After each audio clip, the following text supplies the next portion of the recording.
people are shocked by this, how woke it became. And it's like, well, where have you guys all been for the last 20 years as we've watched algorithms be manipulated? And you know this, you search YouTube, and YouTube can push you in any which direction it wants to. We have all been fed lies, and these lies have now been compiled by machines, and now the machines are giving us back lies. And we are at a very, very strange precipice. And I thought, man, already I knew everything I needed to know about this guy. World's richest man. It's midnight. He's got bloodshot eyes. He's tired. He's getting hit in every which direction by the media and politicians. He's basically saying to me, hey, you guy that I probably barely know, do you need me to stay late tonight? Like, I was like, wow, this guy is really something. And I was like, no, it's okay. You can go to bed. We'll pick it up tomorrow. They were showing me how the whole system works. And basically the entire system was built to shadow ban. He testified under oath that Twitter does not shadow ban. Complete lie. What we've done now is we've completely blown apart the Overton window so that now there's so much information, and I generally believe that more information is good, but we've so blown it apart that we can't agree on basic stuff out here.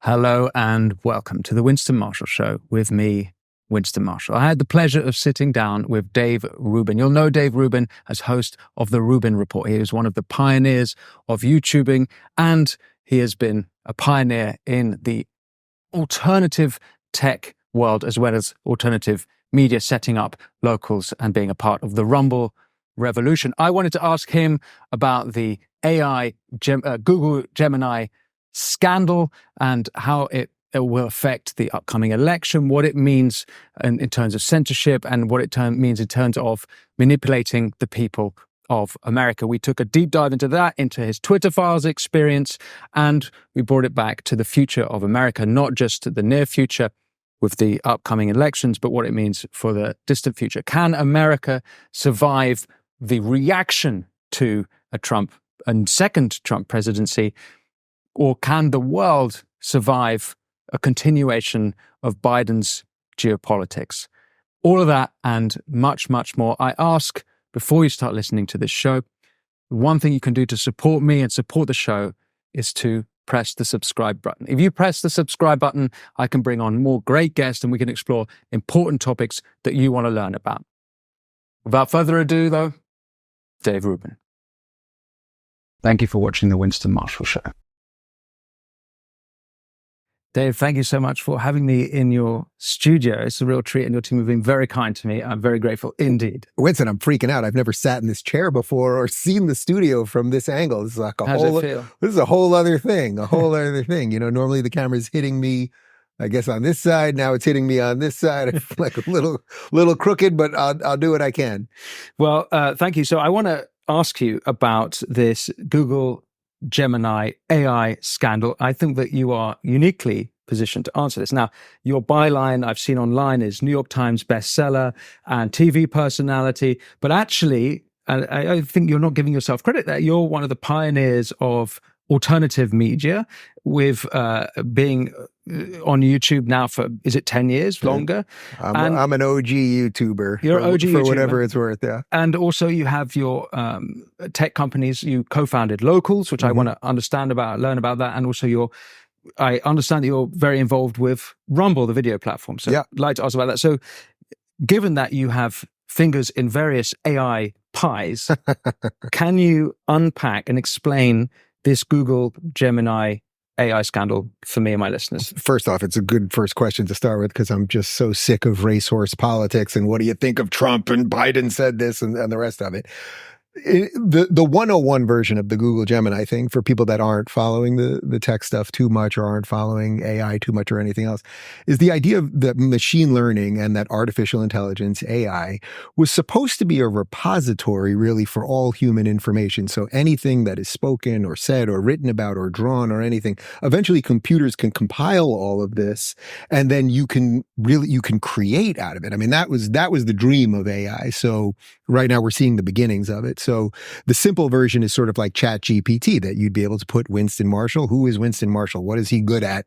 Et cetera, et cetera. Has he said controversial things? And that you'd get that the machine has now learned enough about you through the sum totality, really, of the entire internet, and that it would be able to give you back something truthful.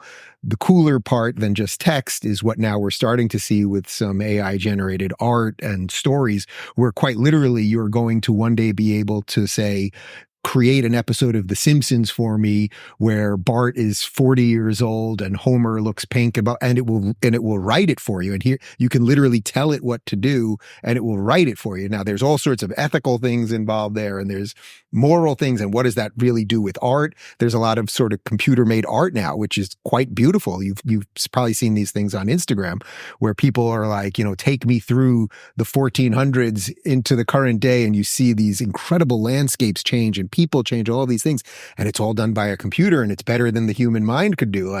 So we are on like the precipice of some really strange stuff in terms of, I know you guys are here doing, or at least partly participating in like a transhumanism conference. Like we are on the... Okay, I'm going to need to unpack that later, but yeah. Oh, okay, right. Okay. Forget that part then. No, that's fine. Oh, sorry, I interrupted. All of this to say, we had the idea of AI was we were going to compile all this information and hopefully get something true back, whether it was information or then the ability to create art, create new things, all sorts of stuff. And then we'll have robot butlers and all of that. The controversy around Google Gemini is that what we've now realized, and what was interesting to me in this last week where this story has really burst forth, is that all these people are like, I'm so surprised. I can't believe that Google Gemini is so corrupt. And if you ask for, pictures of the founding fathers of America, they show you, pictures of 4 black women, dressed up like they're George Washington, or just like these crazy things. Or it'll tell you that if you say, is it okay to be Asian? It'll say yes. If you say, is it okay to be black? It'll say yes. If you say, is it okay to be white? It gives you like a 5-paragraph long explanation of why that's problematic. People are shocked by this, how woke it became.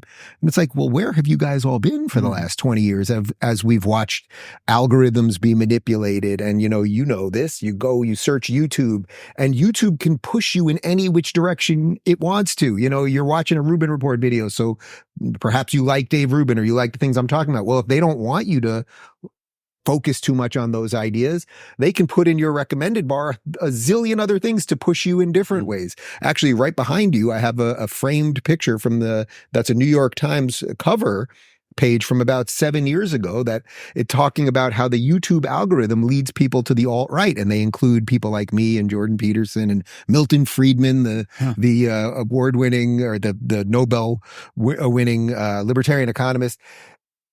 So the machine, we have all been fed lies, and these lies have now been compiled by machines, and now the machines are giving us back lies.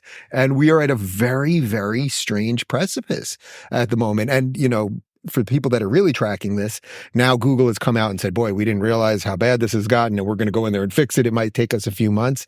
And Jordan Peterson had a great tweet about that. It's like, no, you guys cannot fix this. It was defrauded from the beginning. Elon Musk has talked about, since he bought Twitter, the idea of fixing the coding there, who's been shadow banned and how they elevated some ideas and suppressed some other ideas. The codes have been written by hundreds, if not thousands of people over the last 2 decades. To go in there and unfurl all that stuff is insane. So I'm not anti-technology by any stretch. I have an iPhone, all that stuff. I try to have an appropriate relationship with it, which I think that's one of the great challenges of modernity. How do we deal with technology in our own lives? But it is not surprising to me that Google Gemini is completely woke, that it's giving us exactly what these people who have wrecked so much of our societies, as we talk about on my show, it's just giving us back exactly what they want, and we should not be surprised by that. Can I understand the mechanics of it?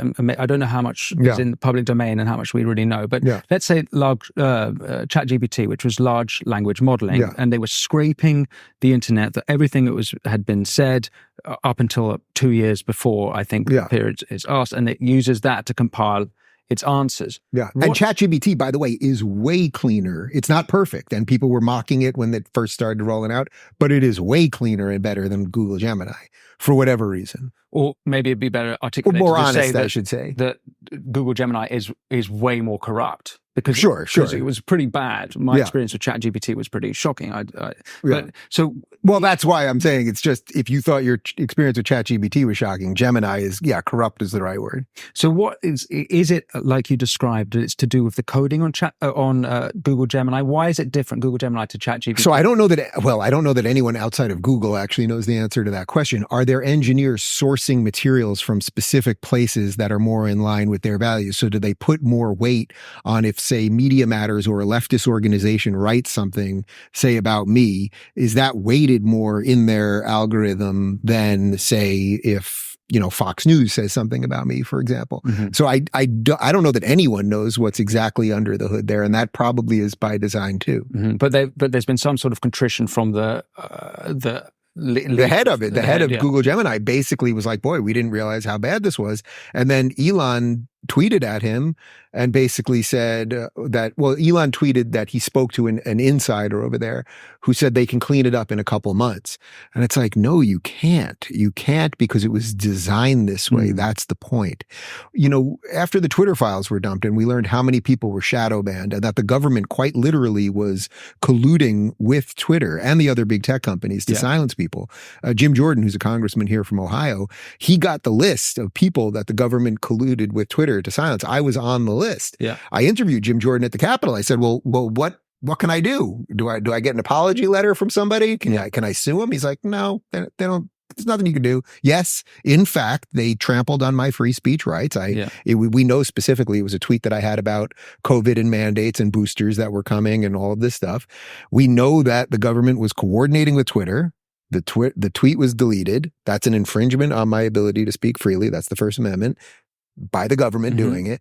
And you have no repercussions. And that they sort of prey on that. They're like, yeah, we do stuff and we keep getting away with it, so we'll keep doing it. I'm keen to ask you about the Twitter files because you were, in fact, one of the Twitter files journalists. I was like the second round after that first burst with Barry Weiss and Michael Schellenberger and Matt Taibbi. Yeah. So I've interviewed a bunch of these people, Michael Schellenberger, Lee Fong, Jay Bhattacharya. It's one of my favorite topics. And now I appreciate that this is a couple of years old now.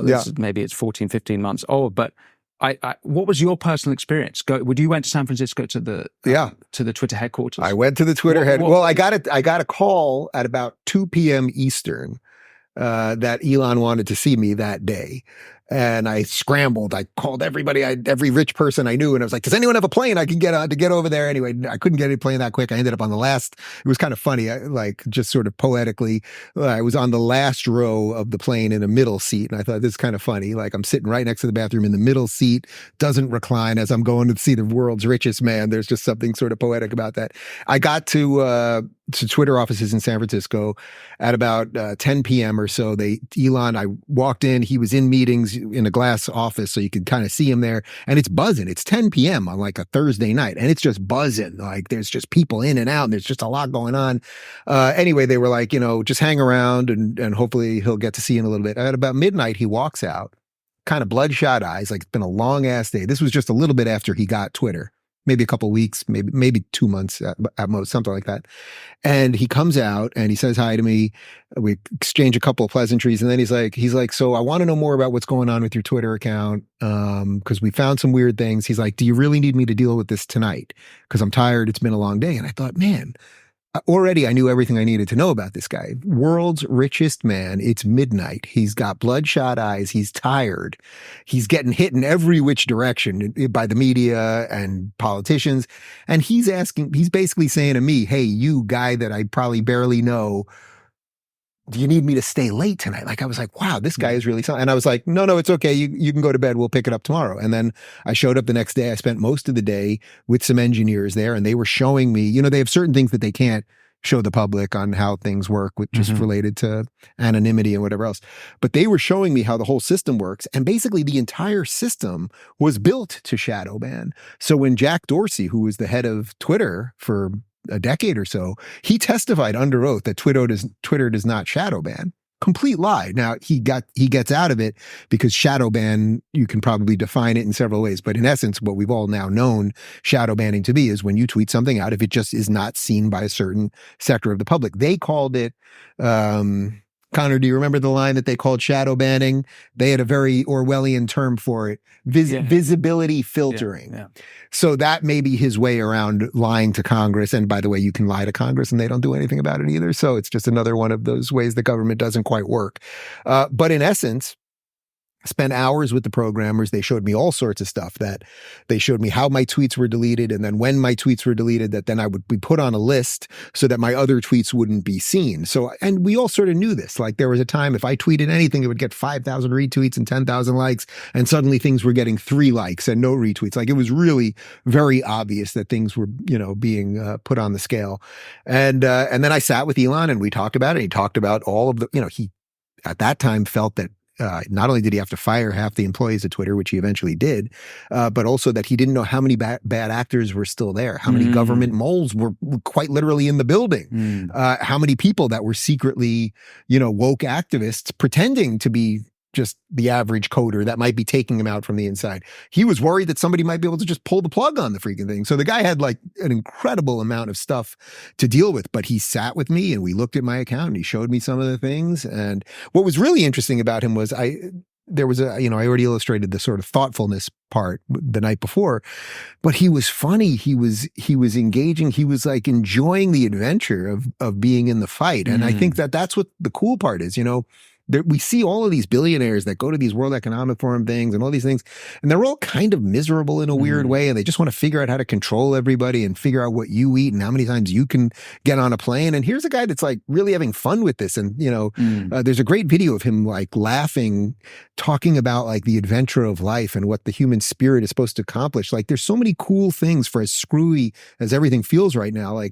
Like interplanetary travel is on the horizon, very likely in our lives, if things work out the way they should. And who knows where it goes beyond there. So there's so much that humans, we think we're so advanced, and it's like, man, we've just scratched the surface of what really could be and what we could really know.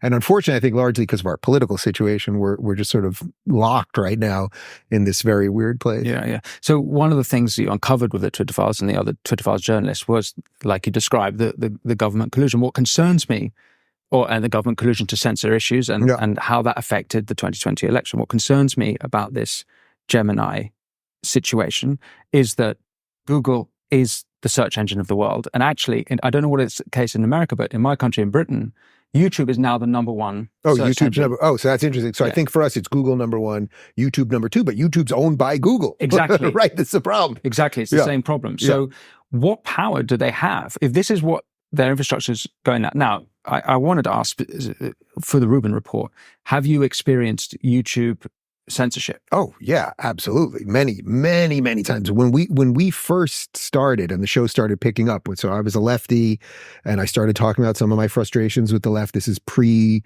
the word woke. And I was saying that identity politics is a problem. Now it's all the stuff that everyone kind of knows now, but I happen to be on the early side of talking about it. The show started taking off, and then suddenly there would be like months where it was like our viewers were suddenly down 90%, and we would talk to people at YouTube. And I once got an email from YouTube. The engineer said he found a very strange bug on our channel. I have the email somewhere, and we responded to him, and then he was not employed at YouTube anymore. And we were told to just submit a standard service request. That's just one example. I mean, again, I'm never worried about the things that we know.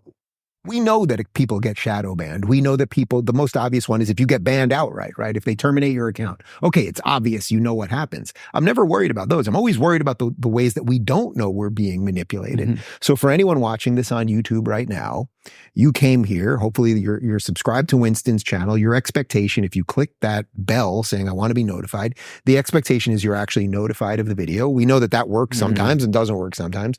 But if the core ethos of YouTube is more aligned with the woke ideology, which it obviously is, we now see everything that Gemini is pumping out. If they don't want your channel to be successful, or if they know, people do like Winston, so they are going directly to his channel. We can't stop them from doing that yet. But what we can do is put in the recommended videos all videos that are counter to that. And they can do it in very complex ways. So you think, you're like, oh, I'm watching Dave Rubin and Winston Marshall. Like, okay, now there's a video. It's Jordan Peterson and Gad Saad. You click it and it's two people criticizing them. Like there's all sorts of ways that we can be manipulated that we don't know that are, the bots have now manipulated us into craziness because half the time you have no idea if the people who like or retweet you are real people or bots, and they can create it creates an artificial air of validity. If you tweet something and it gets 10,000 retweets, you're like, boy, I really made a point there.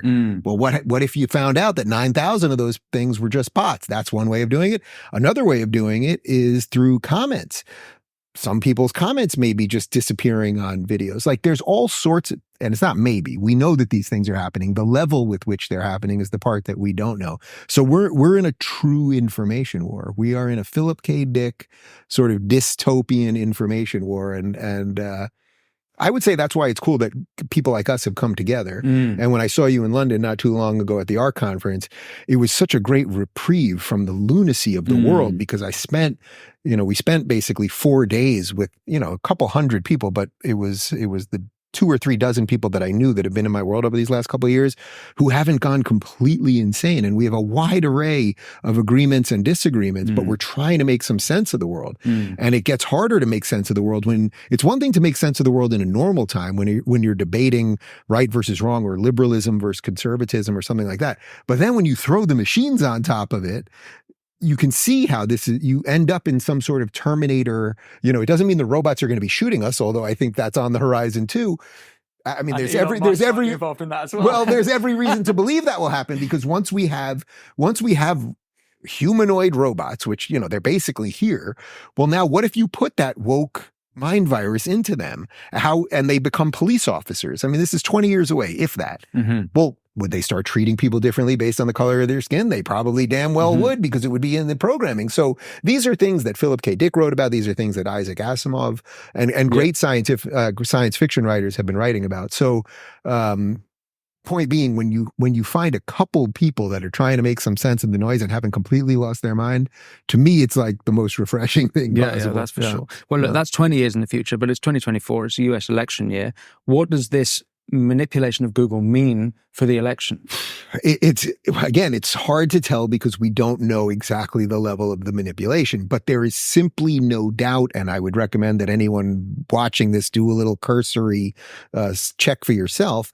But if you were to Google Donald Trump right now and then Google Joe Biden right after, the variance in the results would be crazy. You are most likely, and I'm just ballparking the numbers here, but if you were to look at the top 20 search results on each of them, I guarantee you 18 of those 20 are going to be negative about Trump or about the trials and all of the craziness, and 2 might be remotely positive or sort of net zero, one way or another. On Biden, it will be mostly positive. The economy is chugging along. There'll be nothing about dementia or any of the other things. Maybe 19 will be. And that in and of itself, it's just another way. Is that election interference? I suppose you could argue that either way. I would argue probably yes, to some extent. But this is now what we are all struggling with. I would also say that, if you think about it, how old are you? 36. 36. So I'm 47. So I got a couple years on you, but we're basically Gen Xers. You consider yourself a Gen Xer? You're or Gen Z or just about. All right. You're on the lower side. But, when we were growing up, or from an American perspective, when I was growing up, we had ABC News, NBC News, and CBS News. They were all on at 6:30 p.m. for a half hour. They basically had the same exact sponsors, and they covered pretty much the same stuff. So the Overton window is kind of like this. And you might go, all right, well, that's bad because we didn't have enough stuff being covered. We were ignoring too many voices. That's a fully valid opinion. And you basically only watched one or the other, depending on if you like the anchor or not. You watch CBS if you like Dan Rather. If you like Tom Brokaw, you watch NBC. If you like Peter Jennings, you watch ABC. That was pretty much it, because everything else was basically the same. Now, again, the width of that maybe should have been bigger, or the breadth of the information should have been bigger. But at that point, people only gave 22 minutes basically to the news per day, and maybe you picked up a newspaper or something else. What we've done now is we've completely blown apart the Overton window so that now there's so much information, and I generally believe that more information is good, but we've so blown it apart that we can't agree on basic stuff out here. There are people out there. It's the predominant thought in sort of the cultural piece of America that a boy who's a little effeminate at 12 should at least consider undergoing gender transition surgery, which you can't transition your gender, but should literally mutilate their genitals and take hormone blockers. Like, that is psychotic. And everyone 20 years ago would have said it was psychotic. And yet all of this stuff has creeped in. So we're just being hit on every front. And to just quickly bring that to something we were talking about when we were in these reverse chairs, when you were talking about how you're worried about the state of England, I mean, look, when a society is just blown apart and there is no truth, it's the easiest for the authoritarians to come in and just, I will fix everything. We will fix everything. You guys have a major Islamism problem right now, which could really spread to non-Muslim people because they will be craving anything other than 2 + 2 is 5 and boys or girls and everything else. So you can see all of the seeds for a lot of bad stuff are, they're all being watered and fertilized right now. But that is why I live in the free state of Florida, which is not like that for many good reasons. So what can be done about it? What is the alternative? Let's say for these search engines like YouTube and video platforms and Google, can they be recaptured? Is there anything legal that can be done? Or I mean, there are some people that are a little more big government than me that want I think you can make some argument that maybe you could break up some of the products so that, like Amazon, the part of Amazon that we all shop on, Amazon, maybe should be broken up from Amazon Web Services. That's like the underbelly of the internet, and you could do some sort of breakup of the company. I'm not a big government guy, so the idea that the government's going to come in and break up a company and that will separate the power so that the purchase, all the stuff that you buy on Amazon has nothing to do with whether you can be on the internet, Amazon. Well, there's good history in America of that, the antitrust laws and breaking up American Right, so some of it works, and people can make good arguments on some of this. I think David Sachs, who's one of the few sane tech billionaires, I think he's made some good arguments in that case. It's just not my general position. I try, the idea that the government can fix anything at this point. I think the government is the source of most of the problems. So I would rather just other things be created. I mean, build new things. That's why I started Locals. I think Rumble is I know Rumble is creating not only a YouTube alternative, but an Amazon AWS alternative. So if you remember after January 6th, they said that Parler was which was like the Twitter alternative, that they said that's where they're all coordinating. And it was run on Amazon infrastructure.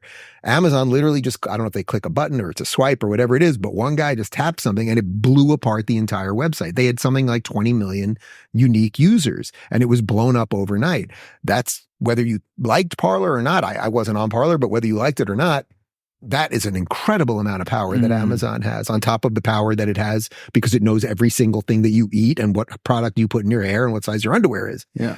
Is the government the right answer to solve that? To me, it's human ingenuity that will solve it. Yeah. So I'd want more decentralized platforms. I'd want more open sourcing so that we know if the algorithms are being manipulated in some fashion, which it's a funny way to talk about it because algorithms have to be manipulated in some way. They're ordering information. There has to be something. So you have all the information coming in.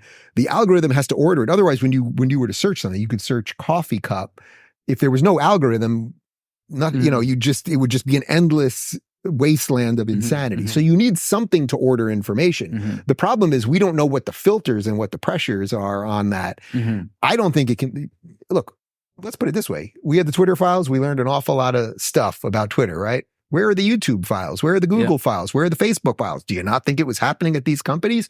Jen Psaki, who was White House press secretary, she admitted at the height of COVID that they have contact with Facebook regarding problematic posts. So they were telling us that they were censoring us, which, by the way, when the government works with a company against the people, that is quite literally fascism, not exactly. Fascism the way they're always telling us. Good old-fashioned that we're right. It's real fascism. Yeah.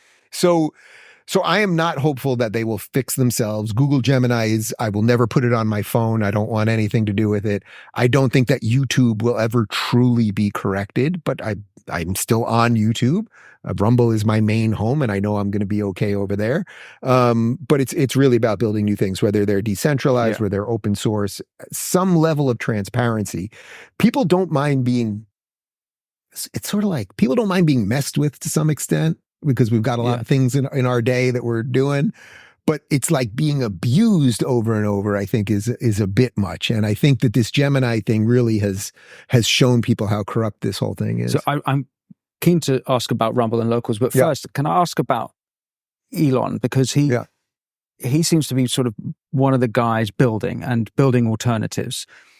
Are you concerned that by, let's say, a company like X, which wants to be the everything app, we're just creating an alternative monopoly app that if something happens to him, it can go into the wrong hands or in the same situation all over again? Yeah, it's the problem with centralized systems, right? So he wants to turned Twitter into X, and he wants X to be more like WeChat, which is what they have in China, actually, which in a way is very dangerous for the points you just laid out. You'll make your phone calls on there. You do financial transactions on there. It'll be your hub of social media. It's where your social credit score will be. So there is a problem there. Look, if it turns out that Elon is the evil genius on all of this, then man, he really pulled the wool in front of all of our eyes. I do not think that with him. I really don't. But your question is a good one. Is there a risk of that he will build all of this into something, let's say, really elegant and great, and he does it for the right reasons?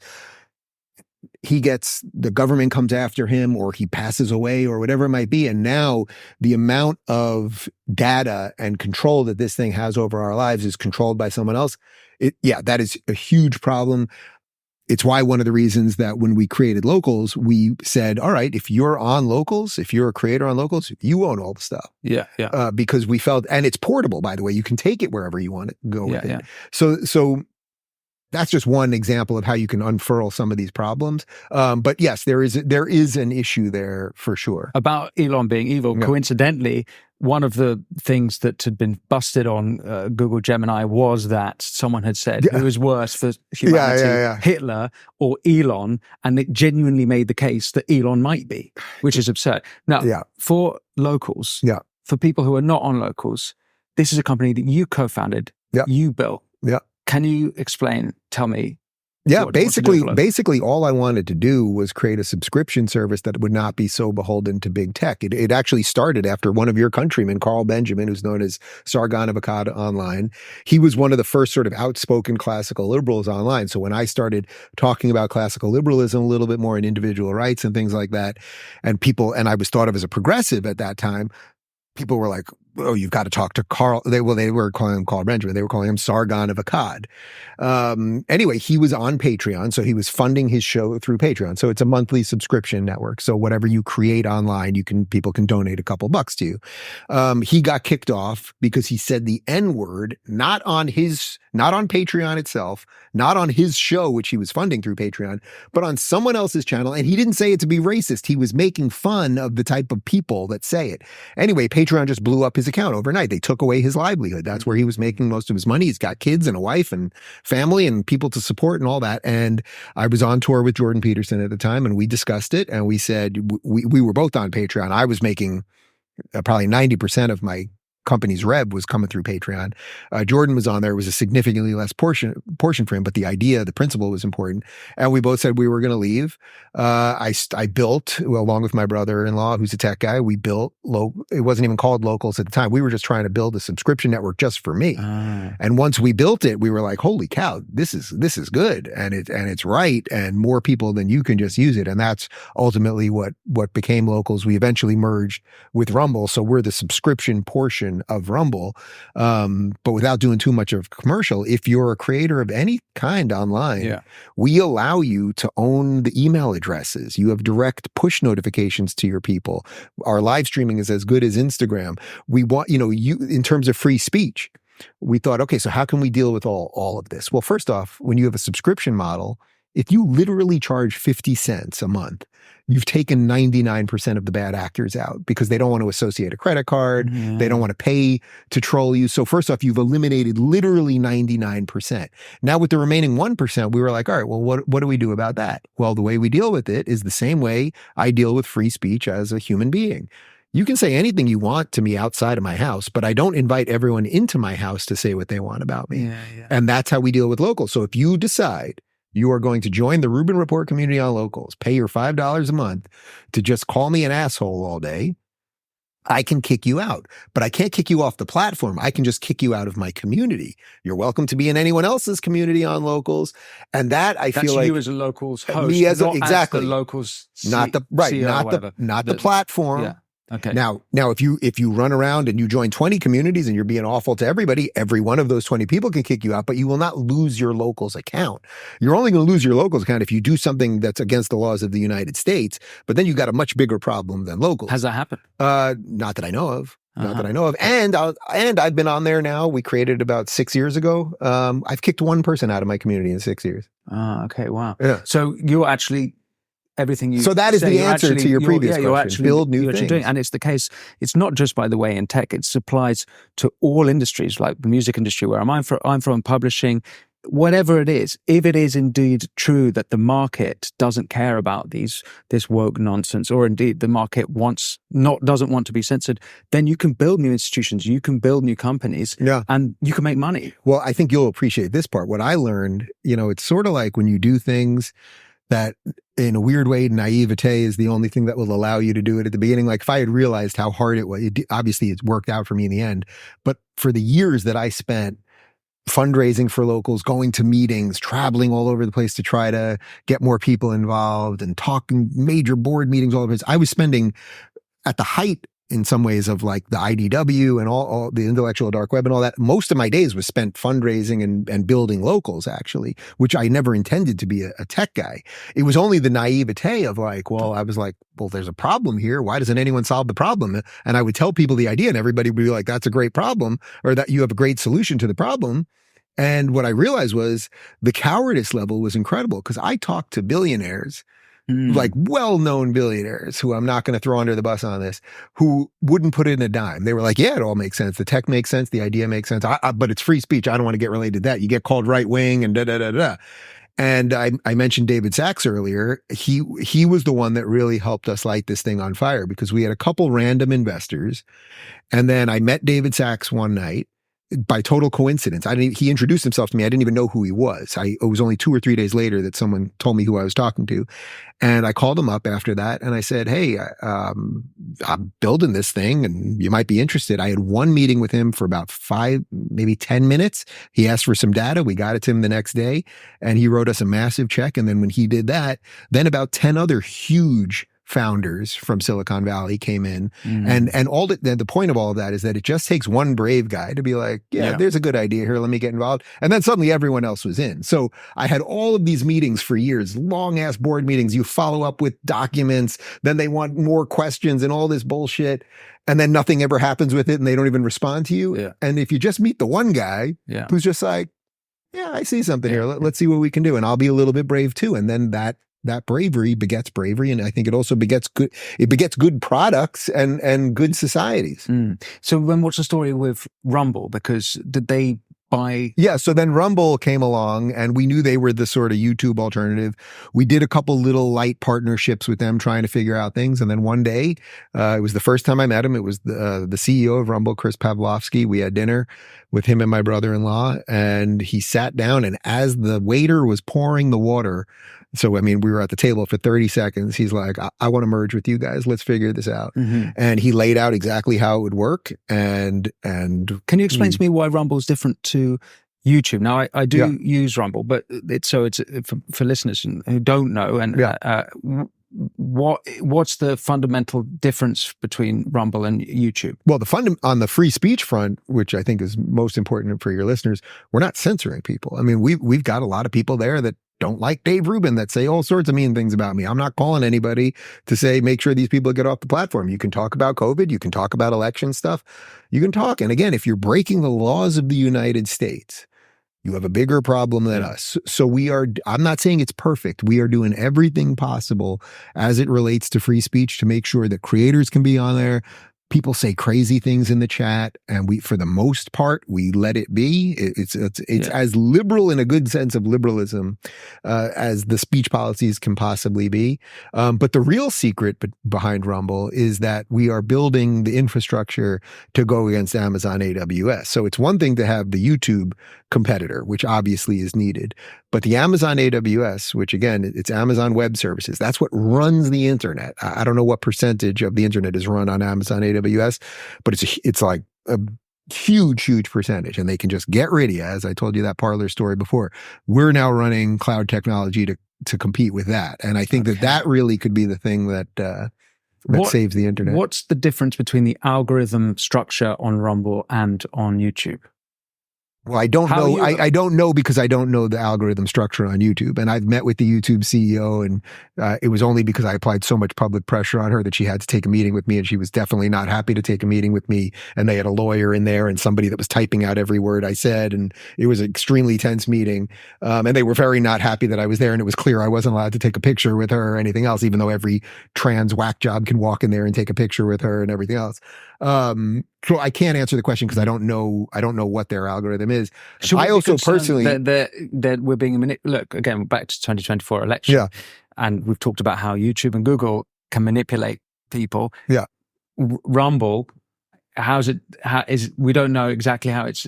I could, and I'd be happy to do it to connect you with an engineer that can answer that question more appropriately. But I know that they are not manipulating results because of political bias. Again, you need an algorithm to organize something, because otherwise search results have to come out in some sort of order for the human brain to process them. Like otherwise you're just barfing out stuff. Right. And there it is. So there is an algorithm, obviously, but it's not served up with political bias. That's the point. So there's still a danger of, your YouTube echo chamber or like a Rumble echo chamber, but it's not the same problems. Look, the echo, it's funny. The echo chamber thing to me is like, I'm not so worried about echo chambers anymore, because I used to be worried about it. And that was a lot of people would say, well, Dave, you're only putting on these people who are anti-woke and whatever. And first off, it's hard to get a lot of these people, a lot of the other ones to talk to me. I just did a series of interviews in DC. I could not get one Democrat to talk to me. I can talk to every single Republican. I treat all of my guests the same. I am not known as being the most hardcore interviewer. I like to just do what we just did a moment ago and just get to know somebody and go from there. I would treat a Democrat with the exact same respect I would treat a Republican, but I can't get any of them. But in terms of the echo chamber, I'm actually more interested now in talking about people who are going to do the exact things that we're talking about here, meaning build new things, whether it's literally build new societies or build new tech or build new robots or build new roads or build new schools. That is way more interesting. And all, by the way, all the people that are going to do those things, they are somewhat like-minded. I would say almost all of them mostly come out of the classical liberal tradition. Some of them are a little more conservative, let's say when it comes to religion or some of the social issues. But by and large, if that's what an echo chamber is, then at the moment, I'm really quite content being in that echo chamber. I do think that there's some responsibility on individuals to break their own echo chambers, to go and follow the people that they don't follow. It's not really the responsibility of the platforms themselves.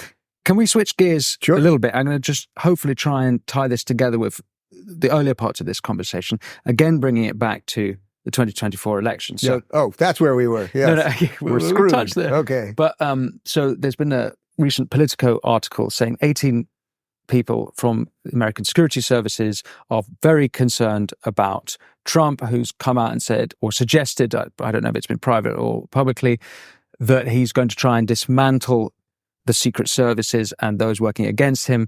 You'll remember the Steele dossier, which has now been largely debunked, or the Hunter Biden issue, which the FBI pre-bunked.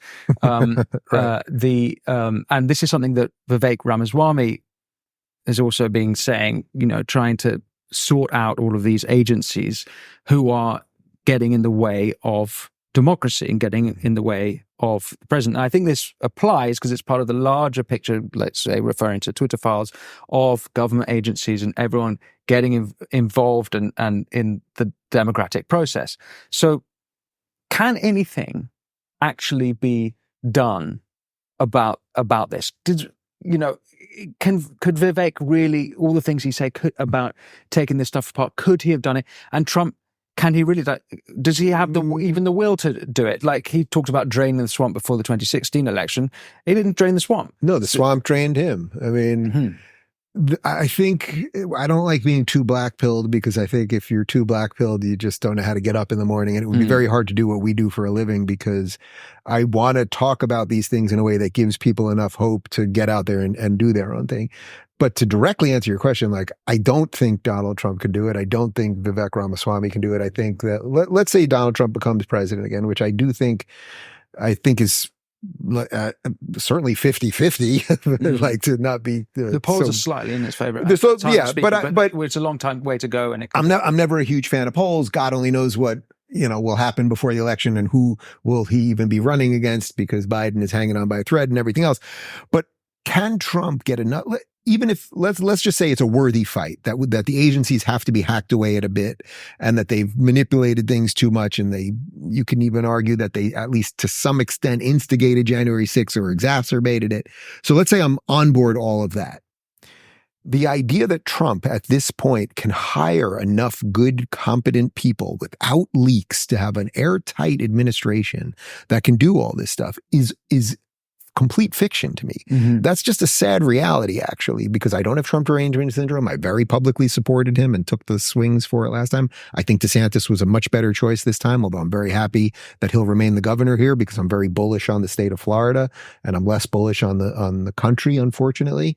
But to do what Trump is saying you would have to do, you need the best of the best around you. Now, to me, one of my main arguments for DeSantis was like, well, not only does the guy have an incredible track record, but I think a lot of great people will want to work for him. I think he could bring Elon Musk into the Oval Office, help me on the tech side on how we deal with some of this stuff. I think he could have got the best law people in, the best legal minds. I think the best law enforcement people. Like, I think he could have done that. Trump, in that part of what people like about him, is that he fights with everybody and turns on everybody. I don't know who wants to work with him. Whoever he's going to get as VP, knowing that he turned on Mike Pence last time. Now, you might argue Pence turned on him, but the point is, everyone he ever, whether it's Chris Wray or Bill Barr or any of these guys, they end up being idiots and sellouts and morons. And it's like, well, you did hire all of them. That's just the truth. So the idea that he can somehow go in and fix it, it's like, okay, that might be a nice idea. I actually do think it's a nice idea, but you got to have incredible, serious people. That's what it would be. You need incredible, serious, effective people to do those things. I don't think he can get those people. If Trump, let's say he's even nominated, but let's say he goes on to win the election, which is not out of the question. Like you say, there's a million things that could go on between now and the election. I think back to when he was last president, and we discussed this a little bit when I was on your show, when our seats were reversed. And I think this applies also to a lot of what we've been talking about. Not only what was discovered in the Twitter files, but all of these social media and internet companies, tech companies, but also what's happening in the agencies. But I would go further, and we discussed this on your show, all of the BLM stuff, the Antifa stuff, what's going on with DEI across universities and various industries, Me Too. I think that a lot of that was a reaction to Trump. Maybe it had been slowly ticking along for a while, but Trump's presidency turbocharged that long march through the institutions, as it's called. If Trump becomes president again, can America survive? Will that not all come back with a vengeance? And can America survive that? Yes. It's not even Trump necessarily, it's the reaction to Trump. Can America survive the reaction to Trump? It's interesting because people get bored now when I talk about DeSantis because he's out. And again, I'm happy that he's the governor here. But he truly defeated Disney in his fight against the woke. He took away their special privileges. He took away all of the advantages that they had, that places that their competition like SeaWorld and Universal Studios didn't have. He did it. He removed DEI from our educational institutions. Florida used to be a joke. So what did he do with Disney? So with Disney, they had all of these special exemptions that they had set up literally decades ago. And then the whole company was going woke. They were putting a lot of money into woke stuff throughout Florida and of course across the country. Is this for the adventure playground, the park? This is for Disneyland. For Disneyland in Orlando, they had special exemptions. They had their own police force and fire department, tax benefits. I think they had their own airline or air strip, if I'm not mistaken. There was a series of advantages that they had been grandfathered into over years. And he was like, no, you guys are pushing this crap on us and we are going to take this stuff away. He won. he won. He did it effectively because he was able to do it. So the question related to Trump, as I said before, is can he fix any of these things? That's number one. But your question now is, okay, let's say Trump gets in, and let's say he even brings in a whole bunch of decent people. What is going to be the bananas reaction of the other side? And will they just burn it all down again? Is the explosion of DEI and wokeness just the sort of polar opposite reaction of Trump? I think it is, probably. I think it is. And he gives them so much fuel to go crazy, to burn everything down with. So I don't see how Joe Biden or Donald Trump get us out of this. They are too old. They are too corrupt, each in their own way. I would say Joe Biden's far more corrupt in a lot of senses than Donald Trump.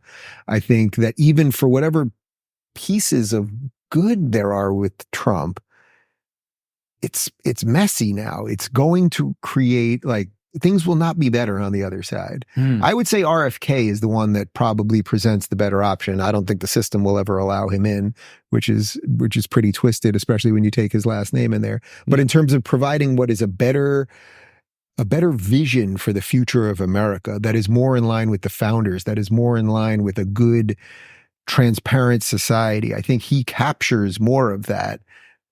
At the moment, he's running as an independent, which means you're not even on the ballot. So that's a problem amongst a series of other problems. What do you think separates him from the other two? Like, what key policy that you particularly like about him? Key policy? Well, first I would say it's the ethos first. I mean, if you listen to him, he's really trying to bridge the divide.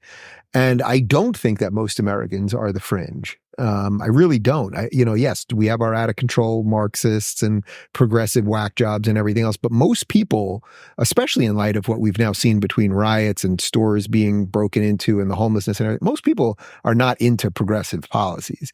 But the Democrat Party just kind of went that direction. You guys have your own version of this with your Labor Party that used to be somewhat center left, but then went really bananas with Corbyn. And I guess maybe they've come back a little bit, as I understand it. And most people aren't far right in that they don't want America to be some white nationalist country or something like that. Most people, let's put it this way, most people are 1995 America. If you could just reverse the clock, get me some plutonium and 1.21 gigawatts and all that in a DeLorean, if we could go back to 1995 America, nobody thought it was cool to be racist. Nobody thought it was cool to hate gay people. Nobody thought it was okay to just shut down a bridge because you're supporting terrorism across the world. Like, we had it right. We really did. We had so cleaned the house that people didn't know what to do with themselves. So they started going, holy shit, there's a dust bunny in the corner. I better get the flamethrower out. And that's really what we've done in this country. And I think largely this is going in a completely other direction. But I think unfortunately what happened is that the gay rights movement, which was just when it was for equality, meaning that two people love each other and they'd like to enter a relationship or enter a contract, let's say, that allows them to have the equal benefits that another people can have. We have individual rights and we have equality of opportunity here and all of those things. I think that was just, but the activists didn't know when to let go. So overnight, it basically morphed into trans stuff, and then it pushed into all of this children's stuff and a whole bunch of other wacky things. But otherwise, we had done it. We had done it right in America. And now I think very fondly of 1995. It was all pretty much right. It really was. Except not the gay rights yet in 1995. No, right. So not that. But I think you could make an argument that it was in a bizarre way, in some ways, and this is definitely going to get clipped and quoted and misquoted, but in a bizarre sense, although obviously the gay marriage fight was right, of course, that in some ways it was better for gays back then because you could just live your life and it really wasn't this controversial thing. Yes, there was a religious right that wasn't thrilled with you or whatever else, but they weren't jailing gays or anything else. It wasn't the 1970s anymore where gay people had to meet at underground clubs and all of that. Like, it was basically okay in the culture and people had whatever relations they had. Again, it's a just movement for equality, but now it's burst forth into something that is completely insane. And it has, if you took the average gay rights activist of 1980 who was at Stonewall and they were fighting because the AIDS crisis and because they were being arrested at clubs and all those things. If you would have ever said to that, if that person was still alive right now, and you said to them, by the way, your movement for equality, just so that you could go to a bar that didn't have the windows blacked out, that was an underground speakeasy, and so that that, the government would treat you okay related to AIDS or whatever, if you would say to them, actually in 2024, your movement is now going to be about taking little gay boys, because mostly what this is, it's gay conversion therapy. If this was in a Muslim nation, we'd be calling it gay conversion therapy. They're taking effeminate 12-year-old boys and telling them that they're girls and chopping off their genitals. If a Muslim nation was doing this, we'd be calling it the most barbaric thing possible. We do it in the name of progressivism. Muslim nations are doing it with women, by the way. They are doing it. Yes, yeah. They are largely. We do call it barbaric. And by the way, they're doing it with men. I mean, in Iran, I think Iran has the most transgender men because they'd rather them live as women than as men being with men. So there's many layers to this, but the point is most of these activist things go way, way off the rails. The fight for equality is where things are supposed to end. And unfortunately, the left never knows. The left just wants to progress.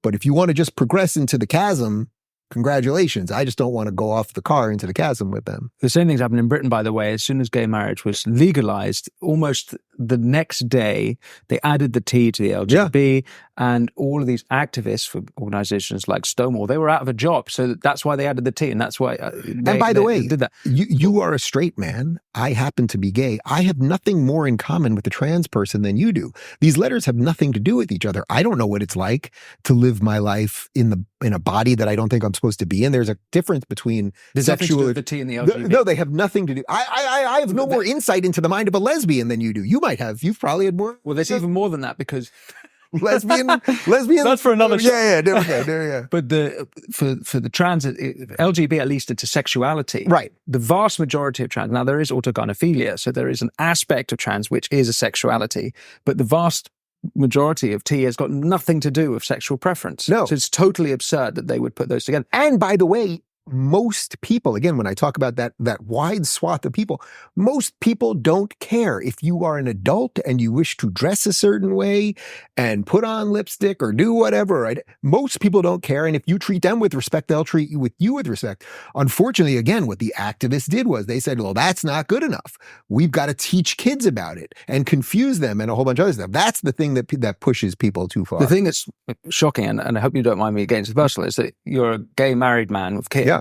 And you would, my God, you're looking back. You know what that's not the shocking gay thing looks like? That's not the shocking thing to me. Change diapers. And, sorry, but you've just said to me that you would rather have lived in 1995 when you can't get married and you don't have those same rights than living. Well, no, I don't know that I quite said that I would rather live in it. The fight for equality, the fight for true equality under the law, which is the promise of the United States of America and equal rights for everybody, is a just fight. So gay marriage, I think, was it 2015, 2016 or so?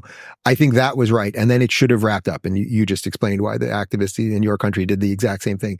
I just think that the mind of America, the collective mind of America was better in 1995. It was healthier than it is now. So that is not to say we should reverse the march for equal rights. Obviously, I'm just talking sort of holistically about how we sort of thought about ourselves and people in the country was way better in 1995 than now. So make America 1995 again. Basically, yeah. I think a lot of people would get on board that. You could watch a sports game and not be lectured about racism. It was pretty good. We have the same problem in Britain. If you go now, they're still taking the knee before games. So the last, I went to a game of Boxing Day, still 4 years on from the BLM riots, it's still the same thing. Yeah. Can you paint me a picture of, we've touched on this a little bit, how October 7th has affected America and how it's, I guess, has it affected your politics? I think you're like me, you're a Zionist and a Jewish man I've seen a lot of the stuff that's been coming out, not least what happened in Harvard and the universities with Claudine Gay.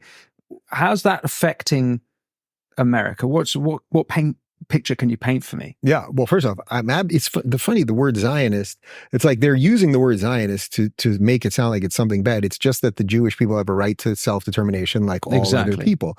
That the Jewish people have a right and I would say it's a God-given right to the ancient land of Israel, where a guy by the name, you don't have to be Jewish to believe that, a guy by the name of Jesus of Nazareth, which is in what we now call the West Bank, which used to be known as Judea and Samaria, Judea where the Jews were from. To disconnect the Jewish people from that land is to disconnect everything that Western society is based on. Because once you disconnect the Jews from Israel, you've basically obliterated Christianity's connection. And once you've basically obliterated obliterated Christianity's connection, then all of our Western nations have no right being anywhere. So I have to say that I guess the one thing that surprised me, like I'm not surprised by like people hate the Jews or this certain set of people hate the Jews, or there's, a lot of it's rooted in jealousy, and it's the obvious end outcome of wokeism, right? Like the idea that some people, wait a minute, an oppressed group, that's a minority that has been pogromed and holocausted and the Spanish Inquisition, all this horrible shit's happened to them. And somehow by and large, they've still become successful and they still maintain their culture and traditions and all of these things. It does not fit with the intersectional calculator. So I'm not surprised at how many people, let's say, hate Israel or hate Jews or have tried to turn Zionism into a dirty word or something like that. I think what I'm surprised by to some extent, although I guess it shouldn't surprise me, is that there was about 24 hours where Israel had worldwide sympathy. And then the second they decided, okay, we have to save our people right now, it's the whole purpose of a nation state, is to protect your people. They have every right to do whatever they want. That actually is the real truth. No other country would do any of the things that they've done. I mean, your country, my country would not. For the first half of the previous century, your country did all sorts of military adventures all over the world. A lot of people died, all sorts of stuff. We've made a lot of mistakes, Iraq war, blah, blah, blah. But they're doing something that's in their backyard with their people right there. They have they're dropping leaflets. They're sending text messages. Please, you've got a rocket launcher in your mosque. Could you get out of there so we can bomb it? You can go back. It's insane, but it's shown this bizarre double standard that only has arisen out of wokeism. I think I saw this early on. I always saw when I was a progressive, there was this weird hatred of Jews. There was a weird hatred of Israel, which obviously is just a hatred of Jews. Israel is the size of New Jersey. In the roughest neighborhood in the entire world, there are something like 40 Arab Muslim nations. There are probably at least 50 Christian nations. There's one tiny country with Jews as the majority, and there's an obsession by the UN and large parts of the world to hate that place. So it's just the world's oldest hatred. That's all it is. I would say that the smart thing for the Jews at this point and the Israelis would it is what it is. It is what it is. They're going to, and by the way, it's not most people. I think it's hard to calculate. Like it feels like you look at these videos out of London and you see hundreds of thousands of what I would call basically your jihadis or Hamas supporters or whatever. You see them out there and it feels like it's all Britain. It's not all of Britain. No. As we talked about on your show, it's like too many people are quiet. So you see the extremes just sort of running around rampant. That's been disappointing. It's disappointing to see that good people don't stand up. I forget who it was that said, all evil needs to flourish. It's good people to do nothing. I mean, I think that's what we've sort of seen here. But I would say Israel is going to do what they have to do. And it's not that they have a right to do it. They have a duty to do it. Otherwise, there's no purpose of them being there at all. So they have to do it. And they have to get their hostages back at the very least. Yeah. Back to the 2024 election, maybe this is a way we can wrap up the conversation. It seems to me that one thing that Trump should be credited for was his massive path towards peace when it came to Israel, specifically, I'm of course referring to the Abraham Accords. Yeah.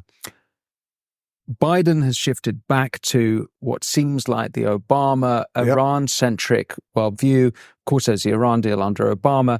And just before the October 7th, or I think maybe a couple of months before, there was $6 billion worth of It was about 2 weeks before. 2 weeks before in South Korea that was given unfrozen so that Iran could have it back.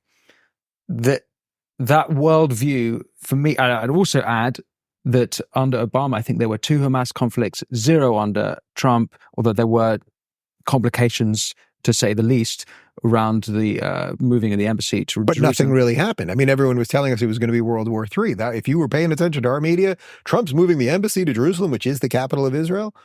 It's going to cause World War III. Basically, there was nothing happened. I think there was like 2 people killed in Pakistan or something. I mean, basically nothing happened. Well, one of the lessons seemed to be in that period that, actually, maybe people are tired of the Palestinian cause. Well, you couldn't say that anymore. Yeah. Because the Arab nations, they are absolutely protesting and rioting what's going on. The Arabs don't give a shit about the Palestinians. The Arabs actually, if you want to go to an apartheid nation, you should go to Lebanon or to Jordan. Jordan, which is mostly a Palestinian populace, which is run by the Hashemite kingdom of Jordan. The king is running. You're not allowed to have certain jobs if you're Palestinian in Jordan. They don't have that in Israel. Israel, every single sign, every road sign in every single part of Israel is in 3 languages: Hebrew, Arabic, and English. That's some strange apartheid there. If you want an apartheid nation, go to Lebanon, where Palestinians are not allowed to be lawyers or doctors, a series of other jobs. People are welcome to fact check any of this. No, the reason that people pretend to care about the Palestinians is it's just a way of getting the Jews. Nobody cares about the Palestinians. Palestinians have had at least 6 offers for states. They've rejected all of them. There never was a Palestinian state. And for people that upsets, tell me who the president was, who was the prime minister. If you look at the Palestinian national soccer team from the 1930s, they were all Jews. The Arabs used to boycott Palestine. It was the mandate, the British mandate of Palestine, because it was the Jews that lived there. So they didn't want them to buy goods from Palestine. It wasn't because they were boycotting Arab Muslims. It was because they were boycotting Jews. It's so funny because now people say it's 75 years of a brutal occupation. Boy, apparently you guys want the British Empire back, because it was the British Empire. And before that, it was the Ottomans. And we can do this all the way back for thousands and thousands of years. This has nothing to do with anything. And there might be some deep existential biblical reason for it. This has nothing to do with anything other than the fact that the Jews are there, period. So back to then Biden versus Trump. Do you have any faith that the Abraham Accords can be brought back into, or the no, pursuit not under of Biden. No, not under Biden. No. Well, Biden have forbade the mention of the Abraham Accords when he came into office. But let's say, would that not be for you a vote for Trump, because the Abraham Accords? Oh yeah, I'm going to vote. If the choices are Trump or Biden, I'm voting for Trump. I mean, it's not even a question. There's no way in high hell I'm voting for Biden. First off, I don't know how anyone in their right mind can vote for Biden, because you don't know who you're voting for. We don't know who's running the show, and you don't know who's about to replace him, right? Like, so there's a lot of that, right? You just have no freaking idea. That's one thing. Biden has been an unbelievably horrible president for almost every reason, including the fact that we don't really know who's president. I mean, that's just true. We do. If you really, is anyone watching this honestly thinking that Joe Biden is the driving intellectual force behind all of these things happening? Right. Who do you think is? I mean, it's probably the leftovers from the Obama administration, something like that. And it's probably even more nefarious than that, I would say. But Biden is just a body. Is it Obama? Could it be? You just don't know. It kind of could be. Yeah, kind of could be Biden or Obama working through Susan Rice or something like that. But that's all sort of exploratory.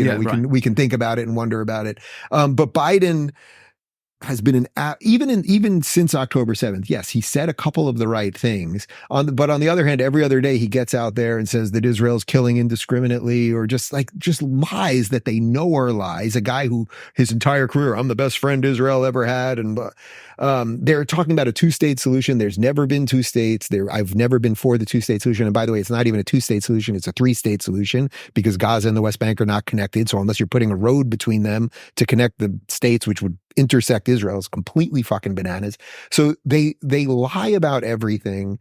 And we have no idea who, once Biden kicks over, how much more radical they're about to become. I think what sits underneath whatever veneer of decency is left with the Democrats is probably something much more dangerous, closer to Corbyn in your country. The question I'm asking myself is, can the world survive another 4 years of Biden? You've got what I call the Biden hat trick of the disastrous Afghanistan pullout, Ukraine, which I think wouldn't have happened if. No, it wouldn't. Trump we know because it didn't happen under Trump. Right. And then this Hamas conflict. But then on the other hand, as I mentioned earlier in this conversation, can America survive the counter protest to Trump? So that seems to be that is the psychotic situation that we are in right now, that we have a completely incompetent, corrupt buffoon in Biden. And then we have this other thing. Basically what you're saying, in essence, what you're saying is, and I think a lot of people agree with this, there's probably some good things about Trump. There's some bad things about Trump for sure. But it's what the reaction to him will be. Can we survive that? What an absolutely horrific choice that is to have to make at whatever country you live in, if those are your 2 choices. And there were ways out of this. It did not have to be this way, but this is what the system has given us. So will America survive? I mean, America is a massive country. We have states that have very, very different policies as it relates to all of this. As I said, I'm in Florida, where we are the best state on virtually every metric, economically, crime crime. The weather happens to be great. Like we're also geographically, we're a peninsula. So we have a Coast Guard that can guard our borders. And then we really have just really one main border with Georgia and a little smaller one with Louisiana. Like we can protect ourselves properly. We're building infrastructure. People are bringing companies and money and families in here. We're bringing, all the police officers that don't want to work in New York anymore. We're giving them bonuses to come down here. So as the blue states, as the crime increases, they're losing police officers. It's getting worse on the streets, more drugs here, and we're bringing in the best of the best. So will America survive? Yeah, there will be something called the United States of America. But I would say in 10 years from now, short of something that we just like some black swan event that we can't really, that's why it's a black swan event. You don't know what the hell it's going to be. I think that the states will just go in their different directions. And by the way, that's what the founders intended. Mm-hmm. The media will frame it. The media will frame it as everything I just said is right-wing craziness and insurrection lunacy. But the founders intended that 90% of what would happen to your day-to-day life would be dictated by what the state was, meaning that the state would decide most of the stuff, and then you would decide. That's the great experiment. Mm-hmm. Boy, you don't like income tax? Move to Texas, move to Florida. You do like income tax? Move to California, see if you get better services. What's very bizarre is our roads in Florida seem to be nicer than the roads in California, so I don't know what they're doing with all that money. I think that's a sufficiently white pill. How is that? Move to Florida? Well, I don't want anyone else moving to Florida, so. Well, I was almost waiting for you to say that Florida should secede from the Union, which perhaps you wouldn't go that far, but. Not yet. Let's pick this up in a year. Let's pick it up in a year. Yeah. Dave, it's a great pleasure. All the beautiful more success. Studio, by the way. Isn't it stunning out in there? But thank you so much. Thank you for your team for hosting it. And is there anything that my listeners should know about you that we haven't touched on, or is there anything that you'd like to point them towards? RubinReport.locals.com. Beautiful. Dave Rubin, a pleasure. Thank you for watching the Winston Marshall Show with me, Winston Marshall. If you want to support the show, please remember to press the subscribe button. It's a massive help to me, helps me bring on more great guests to explore more important topics. Thank you for listening, and I hope you enjoyed Dave as much as I did.